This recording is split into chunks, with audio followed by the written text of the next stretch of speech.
Welcome to KR engineering and career guidance YouTube channel subscribe చేయండి, like చేయండి, share చేయండి. ఆసక్తి గల అభ్యర్థులు పర్సనల్ మెంటర్షిప్ గ్రూప్లో జాయిన్ అవ్వండి. డిస్క్రిప్షన్లో నా ఫోన్ నెంబర్ ఉంటుంది. జనరల్ గ్రూప్లో చేరాలనుకున్నవారు అదే నెంబర్ ద్వారా సంప్రదించవచ్చు. కౌన్సిలింగ్ 2026కి సంబంధించి కంప్లీట్ అయ్యేంత వరకు మీకు గైడెన్స్ ఇవ్వడం అయితే జరుగుతుంది. ఈ అవకాశాన్ని యూటిలైజ్ చేసుకోవాలని కోరుతూ మరి మనకు ఎంసెట్ ర్యాంక్స్ అయితే రావడం జరిగింది. చాలామంది కౌన్సిలింగ్ ఎప్పుడు అని వెయిట్ చేస్తూ ఉన్నారు. మరి కౌన్సిలింగ్ షెడ్యూల్ మనకు ఆల్మోస్ట్ జూన్లో వచ్చే అవకాశం అయితే ఉంది. జూన్ మొదటి వారంలో కానీ రెండో వారంలో కానీ రావచ్చు. ఎందుకంటే జూన్ 1 ఆర్ 2 నుంచి మనకు జూన్ 2 నుంచి జోసా కౌన్సిలింగ్ ప్రారంభమవుతుంది. జోసాలో 3rd, 4th రౌండ్ అయ్యేసరికి మనకు ఎంసెట్లో ఛాయిస్ ఫిల్లింగ్ ప్రారంభమయ్యేటట్లు షెడ్యూల్ రూపొందిస్తారు. ఎందుకంటే చాలామంది జోసాకు పోయే పిల్లల్ని డిస్టర్బ్ కాకుండా మనకు ఎంసెట్లో అది జోసా ముందు జరిపితే మనకు ఎంసెట్లో చాలా బెటర్. ఎందుకంటే చాలామంది పిల్లలు జోసాకి వెళ్ళే వాళ్ళు జోసా కౌన్సిలింగ్కి వెళ్తారు. కాబట్టి కొంత షెడ్యూల్ లేట్ అవుతే మనకు మంచిదే. మరి షెడ్యూల్ లేట్ అవ్వడానికి కారణం కూడా ఉంది. మరి ఈ సంవత్సరం ఫీజు రీఎంబర్స్మెంట్పై కొంత సందిగ్ధత నెలకొంది. మీకు తెలుసు, ప్రైవేట్ ఇంజనీరింగ్ కాలేజెస్ అన్నీ ఫీజు రీఎంబర్స్మెంట్ ప్రభుత్వం నుంచి బకాయిలు ఉన్నాయని చెప్పేసి కోర్టుకు వెళ్ళడం జరిగింది.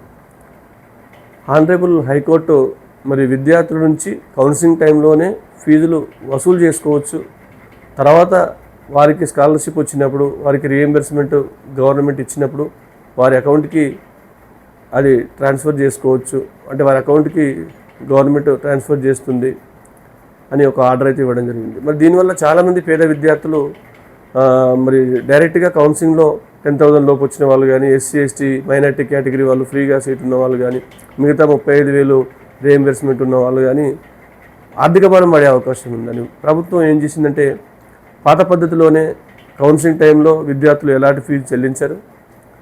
మరి ప్రభుత్వం ఫీజు రీఎంబర్స్మెంట్ నిధులు వచ్చినప్పుడు గతంలో ఎట్లా అయితే కాలేజెస్కి అలాట్ చేసామో నిధులు అలాగే అలాట్ చేస్తామన్నట్టు ప్రభుత్వం ఒక జియో కూడా విద్యార్థుల యొక్క శ్రేయస్సును దృష్టిలో పెట్టుకొని ఇవ్వడం జరిగింది. దీనిపై మళ్ళీ ప్రైవేట్ ఇంజనీరింగ్ విద్యాసంస్థలు హైకోర్టుకి వెళ్ళడం జరిగింది. వెళ్తే ఈ జియో మీద స్టే ఇవ్వడం జరిగింది.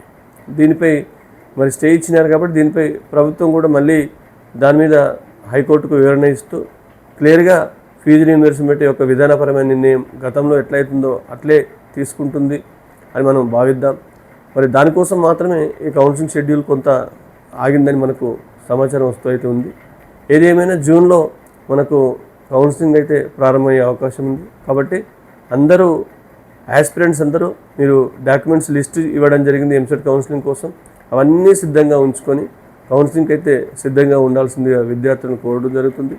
మరి ఫీజు రీయింబర్స్మెంట్ విషయంలో కూడా ఆల్మోస్ట్ 10,000 లోపు ర్యాంక్ ఉన్న అందరికీ మనం ఫ్రీగా పూర్తి రీయింబర్స్మెంట్ ఇవ్వాలని, మరి అట్లే కాకుండా ఎస్సీ ఎస్టీ గవర్నమెంట్ మైనారిటీ గవర్నమెంట్లో చదివిన పిల్లలకు కూడా గతంలో లాగానే ఎలాంటి ఫీజు కట్టకుండా వారిని కౌన్సిలింగ్లో ఫ్రీ సీటు కేటాయించాలని, మిగతా వాళ్ళకు కూడా గతంలో ఇచ్చినట్టుగానే 35,000 రూపీస్ ఎవరైతే ఇన్కమ్ పరిధిలో 1.5 lakhs పరిధిలో కానీ 2 lakhs పరిధిలో ఉన్న వాళ్ళందరికీ గతంలో లాగానే అడ్వాన్స్ చెల్లించే విధానం కాకుండా గతంలో ఎట్లయితే మీరు ఫీజు రీయింబర్స్మెంట్ కౌన్సిలింగ్ టైంలోనే అడ్వాన్స్గా ఇచ్చారో అదేవిధంగా ఇవ్వాలని మన కేఆర్ గైడెన్స్ తరఫున పేరెంట్స్ తరఫున కోరుతూ ముగించడం జరుగుతుంది.